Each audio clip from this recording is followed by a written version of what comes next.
Dear students, so in the class we will generator related problems. So first of all, write down, note down the problem. For the circuit shown below, find the output voltage. Second one, the voltage drop across series resistance and the current through Zener diode. This is the first question. So in the case of Zener diode, you know, that is Zener, if the Zener is in the on state, so it will maintain the same voltage across this load resistance if it is in the on state. Otherwise, it will not. And this is the series resistance which we have connected to protect the Zener diode. Then the total input voltage is divided across this resistance and this Zener.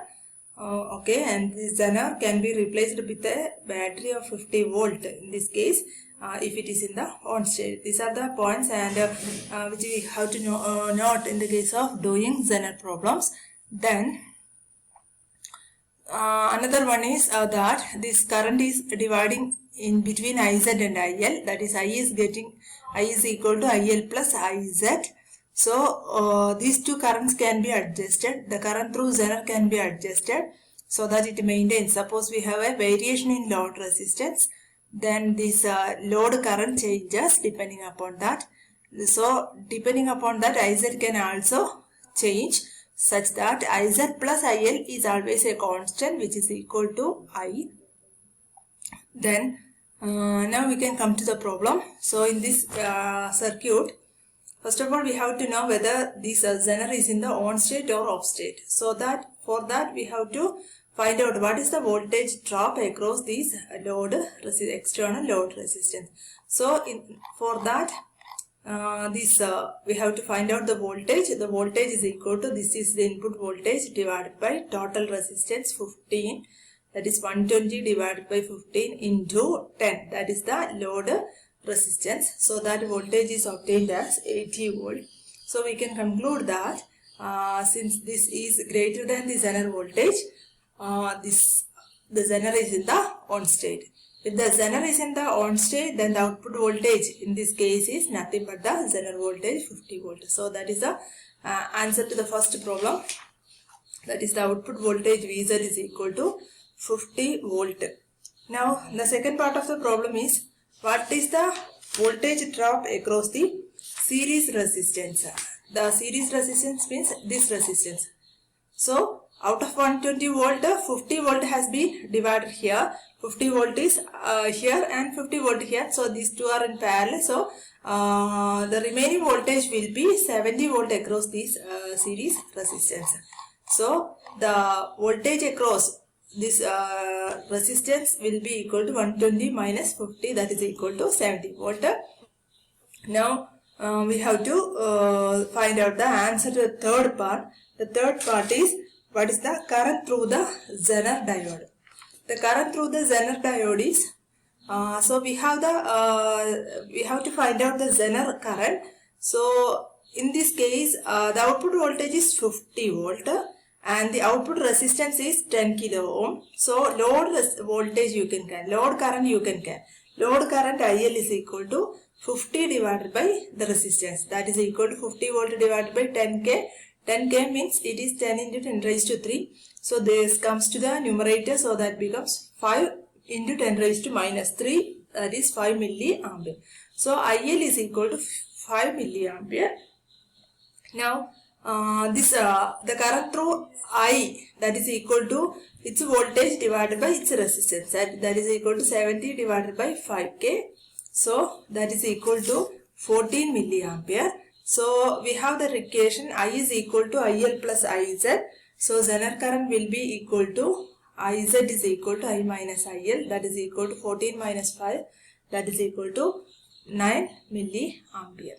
So okay, so we have obtained the answers to all the three parts of the question. Now come to the second question. For the circuit shown in figure 6.62, find the maximum and minimum values of Zener diode current. So in this circuit you have to find out the maximum and minimum values of Zener diode current. So here first of all we have to find out whether Here the input voltage is varying between 80 and 120 volt. So if the input voltage, suppose we have taken it as 80, then whether it will satisfy the condition for the on state of Zener, that we have to see first of all. So what is the voltage across the load resistance? That is equal to 80 divided by 5 plus 10, that is the total resistance, 15 into the load resistance is 10. So the voltage across this one is equal to 18 by 15 into 10. That is 800 divided by 15. So that is greater than 50. So here the Zener is in the on state. Even if the voltage is 80, then it will surely be in the on state. Even if the Zener voltage is 120 volt. അപ്പോൾ ഇതിൽ നമ്മൾ Zener on സ്റ്റേറ്റിലാണെന്ന് പറഞ്ഞു. 80 volt ആണെങ്കിലും 120 volt ആണെങ്കിലും Zener on സ്റ്റേറ്റിലാണ്. ഇനി നമുക്ക് നോക്കാനുള്ളത് ക്വസ്റ്റ്യന്റെ പാർട്ടിലേക്ക് വന്ന് നോക്കൂ. Maximum and minimum values of Zener diode current. Zener diode കറന്റിന്റെ മാക്സിമം വാല്യൂ ഒബ്റ്റെയിൻ ചെയ്യുന്നത് മാക്സിമം ഇൻപുട്ട് വോൾട്ടേജ് വരുമ്പോഴും മിനിമം വാല്യൂ ഒബ്റ്റെയിൻ ചെയ്യുന്നത് ഇൻപുട്ട് വോൾട്ടേജ് മിനിമം ആകുമ്പോഴായിരിക്കും എന്ന് നമുക്കറിയാം. ഇനി ഇതിൽ നമുക്ക് നേരത്തെ ചെയ്ത പോലെ തന്നെ നമുക്ക് എന്ത് ചെയ്യാൻ പറ്റും വെച്ചാൽ ഇവിടെ Zener ഓൺ സ്റ്റേറ്റിലായതുകൊണ്ട് ഇവിടെ 50 വോൾട്ട് ആയതുകൊണ്ട് ഇവിടെ ഔട്ട്പുട്ടിലും വോൾട്ടേജ് എന്ത് തന്നെ ആയിരിക്കും, 50 വോൾട്ട് തന്നെ ആയിരിക്കും. സോ 120 വോൾട്ടിൽ ഉണ്ടെങ്കിൽ ഇവിടെ ബാക്കിയായിട്ട് 70 വോൾട്ട് ഇവിടെ ഡ്രോപ്പ് ചെയ്തിട്ടുണ്ടാവും. അപ്പൊ ആ 70 വോൾട്ടിന്റെ കണ്ടീഷനിൽ നമുക്ക് ഇതിലൂടെ വരുന്ന കറണ്ട് എന്ന് പറഞ്ഞിട്ടുണ്ടെങ്കിൽ 70 വോൾട്ടില് ഇവിടെ 70/5 5 kilo 70/5 kilo ohm. So 14 milli ampere current ആയിരിക്കും ഈ ഫസ്റ്റ് റെസിസ്റ്റൻസ് സീരീസ് റെസിസ്റ്റൻസിലൂടെ ഫ്ലോ ചെയ്യുന്നത്. ലോഡിലുള്ള കറണ്ട് എന്ന് പറഞ്ഞിട്ടുണ്ടെങ്കിൽ ലോഡിലുള്ള വോൾട്ടേജ് 50 ആണ്, അതിന്റെ റെസിസ്റ്റൻസ് 10 ആണ്. So load current 5 milli ampere ആയിരിക്കും. സോ ഐ എന്ന് പറഞ്ഞിട്ടുണ്ടെങ്കിൽ IL പ്ലസ് IZ ആണ്. സോ Zener കറണ്ട് എന്ന് പറഞ്ഞിട്ടുണ്ടെങ്കിൽ it is equal to 9 milli ampere ആണ്. ഇത് നമുക്ക് മാക്സിമം Zener കറണ്ട് കാരണമാണ് നമ്മൾ മാക്സിമം വോൾട്ടേജ് എടുത്ത് ചെയ്തത്. അപ്പോൾ മാക്സിമം Zener കറണ്ട് നമുക്ക് ഒബ്റ്റെയിൻ ചെയ്തിരിക്കുന്നത് 9 മില്ലി ആംപിയർ ആണ്. ഇത് നമുക്ക് മിനിമം Zener കറണ്ട് കിട്ടണമെങ്കിൽ അവിടെ നമുക്ക് വോൾട്ടേജ് എത്രയുള്ളൂ, 80 - 50, അതായത് നമ്മൾ സീരീസ് റെസിസ്റ്റൻസിന് അക്രോസ് 30 വോൾട്ടേ വരുള്ളൂ. 30 വോൾട്ട് വരുമ്പോൾ അതിന്റെ കറണ്ട് എന്ന് പറഞ്ഞിട്ടുണ്ടെങ്കിൽ 30 divided by 5K, that is 6 milli ampere. അതിൽ ലോഡ് കറണ്ട് നേരത്തെ പോലെ തന്നെ 5 മില്ലി ആംപിയറിന് വരും. ആ സമയത്ത് Zener കറണ്ട് എന്ന് പറഞ്ഞിട്ടുണ്ടെങ്കിൽ 1 milli ampere. So Zener current maximum Zener current 9 milli ആംപിയറും മിനിമം Zener കറണ്ട് നമുക്ക് കിട്ടുന്നത് 1 മില്ലി ആംപിയറും. സോ Zener കറണ്ട് അഡ്ജസ്റ്റ് ചെയ്തിട്ട് നമുക്ക് Zener വോൾട്ടേജ് കോൺസ്റ്റന്റ് ആയിട്ട് നിൽക്കുന്നുണ്ട്. Okay, now come to the next problem. A 7.2 volt Zener is used in the circuit shown in figure 6.63, and the load current is to vary from 12 to 100 milliampere. Find the value of series resistance R to maintain a voltage of 7.2 volt across the load. The input voltage is constant at 12 volt and the minimum Zener current is 10 milliampere. അപ്പോൾ ഇതിൽ use ചെയ്തിരിക്കുന്ന Zener voltage 7.2 volt എന്ന് പറയുന്നത്. അപ്പോൾ 7.2 വോൾട്ടിന്റെ Zener use ചെയ്ത് കഴിഞ്ഞാൽ ഇതിൽ നമുക്ക് ഔട്ട്പുട്ടിൽ വരുന്നത് വോൾട്ടേജ് എന്ത് തന്നെയായിരിക്കും, 7.2 വോൾട്ട് തന്നെയായിരിക്കും. ഇവിടെ ലോഡ് കറണ്ട് വേരി ചെയ്യുന്നതാണ്. അതായത് ലോഡ് കറണ്ട് വേരി ചെയ്യുന്ന ലോഡ് റെസിസ്റ്റൻസിന് ഇവിടെ വേരിയേഷൻ സിമ്പിൾ ഇട്ടിട്ടുണ്ട്. സോ ലോഡ് കറണ്ട് വേരി ചെയ്യും because load resistance is varying. അവിടെ ഇൻപുട്ട് വോൾട്ടേജ് കോൺസ്റ്റന്റ് ആണ്. ലോഡ് കറണ്ടിന്റെ മിനിമം വാല്യൂ 12 മില്ലി ആംപിയറും മാക്സിമം വാല്യൂ 100 മില്ലി ആംപിയറും ആണ്. ഇൻപുട്ട് വോൾട്ടേജ് കോൺസ്റ്റന്റ് ആയിട്ട് 12 വോൾട്ട് ആണ്. Minimum Zener current 10 milli ampere എന്ന് പറഞ്ഞിട്ടുണ്ട്. Minimum Zener current 10 milli ampere.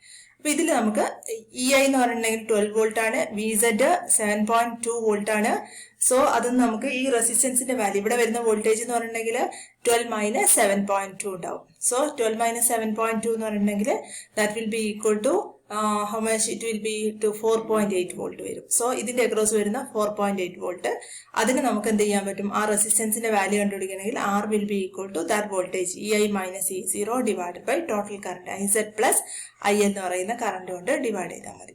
ഇനി ഇതില് load current the voltage across R is to remain constant at 4.8 volt as the load current changes from 12 to 100 milli. ഇവിടെ നമ്മൾ external load resistance vary ചെയ്യുന്നുണ്ട്.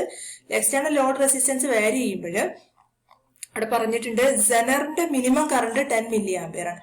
അപ്പൊ സെനറിന്റെ current minimum ആവുമ്പോൾ ലോഡിന്റെ current എങ്ങനെയായിരിക്കും? Maximum ആവും. ലോഡ് കറണ്ട് മാക്സിമം എന്ന് പറഞ്ഞിട്ടുണ്ടെങ്കിൽ നമുക്ക് പറഞ്ഞിട്ടുണ്ട് ഇറ്റ് ഈസ് 100 മില്ലി ആംപിയർ. അപ്പൊ ആ രണ്ട് കണ്ടീഷൻ വെച്ചിട്ട് എടുക്കാം. നമുക്ക് സെനറിന്റെ മിനിമം അന്നേരം ലോഡിന്റെ മാക്സിമം വരുമ്പോൾ ടോട്ടൽ കറണ്ട് എന്ന് പറഞ്ഞിട്ടുണ്ടെങ്കിൽ it will B 10 + 100 milli ampere. So ഈ കേസിൽ ഈ ഒരു കണ്ടീഷനിൽ റെസിസ്റ്റൻസിന്റെ വാല്യൂ എന്ന് പറഞ്ഞിട്ടുണ്ടെങ്കിൽ 4.8 divided by 110 milli ampere that is will be equal to 43.5 ohm ആയിരിക്കും. അതായത് ഈ 43.5 ohm is inserted in the circuit. The output voltage will remain constant over the regulating range as the load current. ഇനി suppose നമുക്ക് load current ഇവിടെ variation പറഞ്ഞു, load current decrease ചെയ്യുകയാണെങ്കിൽ automatic എന്ത് ചെയ്തോളും? ലോഡ് കറന്റ് ഡിക്രീസ് ചെയ്യുന്നതിനനുസരിച്ചിട്ട് നമുക്ക് ഇവിടെ IL കുറയുന്നതിനനുസരിച്ച് IZ ഇങ്ങനെ കൂടിക്കൂടി വരും. അപ്പൊ അവസാനം IL അത് മിനിമം വാല്യൂയിൽ എത്തുമ്പോൾ IZ അത് എന്തിലെത്തുണ്ടാവും? അത് മാക്സിമം എത്തണം. ഏത് കേസിലും നമുക്ക് IZ + IL എന്ന് പറയുന്ന വാല്യൂ എന്തായിരിക്കും? 110 മില്ലി ആംപിയർ ആയിരിക്കും. So if load resistance open ആയി കഴിഞ്ഞാൽ IL 0യും general current total zener current എത്രയായിട്ട് മാറും? ആ കേസിൽ 110 മില്ലി ആംപിയർ ആയിട്ട് മാറുന്നുണ്ടാവും. അപ്പൊ ഈ ഒരു റെസിസ്റ്റൻസ് ഇട്ട് കൊടുത്തു കഴിഞ്ഞാൽ നമ്മളെ പർപ്പസ് സേവ് ആവും. IZന്റെ മിനിമം വാല്യൂ നമുക്കിവിടെ ഈ ഒരു കണ്ടീഷൻ പറഞ്ഞുകൊണ്ടാണ് നമുക്കത് കിട്ടിയത്. IZ current minimum Zener current is 10 milli ampere എന്ന് പറയാൻ പറ്റും. ഓക്കെ, നെക്സ്റ്റ് പ്രോബ്ലം നോക്കാം നമുക്ക്. Zener diode shown in figure 6.64 has VZ 18 volt. The voltage across the load stays at 18 volt as long as IZ is maintained between 200 milliampere and 2 ampere. Find the value of series resistance R so that EO remains 18 volt while input voltage EI is free to vary between 22 volt to 28 volt. ഈ കേസിൽ ആറില് നമുക്ക് constant ആണ്, 18 ഓം കോൺസ്റ്റന്റിലാണ്. അത് നമുക്ക് constant ആക്കി വെച്ചിട്ട് നമുക്ക് എന്ത് ചെയ്യണം? ഈ ഔട്ട്പുട്ട് വോൾട്ടേജ് 18 വോൾട്ട്, നമുക്കറിയാം സെലർ വോൾട്ടേജ് അല്ലേ വരുന്നത്, 18 വോൾട്ട് കോൺസ്റ്റന്റ് ആക്കി വെക്കണം. ഇവിടെ ഇൻപുട്ട് വോൾട്ടേജ് വേരി ചെയ്യുന്നുണ്ട്, 22 വോൾട്ട് ടു 28 വോൾട്ട് വേരിയേഷൻ വരുന്നുണ്ട്. IZന്റെ വാല്യൂ എന്ന് പറയുന്നുണ്ടെങ്കിൽ 200 മില്ലി ആംപിയർ മുതൽ 2 ആംപിയർ വരെയുള്ള വേരിയേഷൻ ആണ് പോസിബിൾ ആയിട്ടുള്ളത്. അപ്പൊ ഈ കേസിൽ നമുക്കറിയാം, ഇപ്പൊ സപ്പോസ് നമ്മൾ ഇവിടുത്തെ ഈ മിനിമം വോൾട്ടേജ് എടുത്തു കഴിഞ്ഞാൽ, ഇൻപുട്ടിലെ മിനിമം വോൾട്ടേജ് എടുത്തു കഴിഞ്ഞാൽ ആ കേസിൽ നമുക്കിവിടെ IZന്റെ മിനിമം വാല്യൂ എന്തായിരിക്കും? 200 മില്ലി ആംപിയർ. അപ്പൊ നമ്മളിവിടെ മിനിമം വാല്യൂ ഓഫ് വോൾട്ടേജ് ഇൻപുട്ടിൽ കൊടുക്കുമ്പോൾ ഇവിടെ നമുക്ക് വരുന്ന കറണ്ട് എന്ന് പറയുന്നത് IZന്റെ മിനിമം വാല്യൂ ഓഫ് കറണ്ട് ആയിട്ടുള്ള 200 മില്ലി ആംപിയർ ആയിരിക്കും വരുന്നുണ്ടാവുക.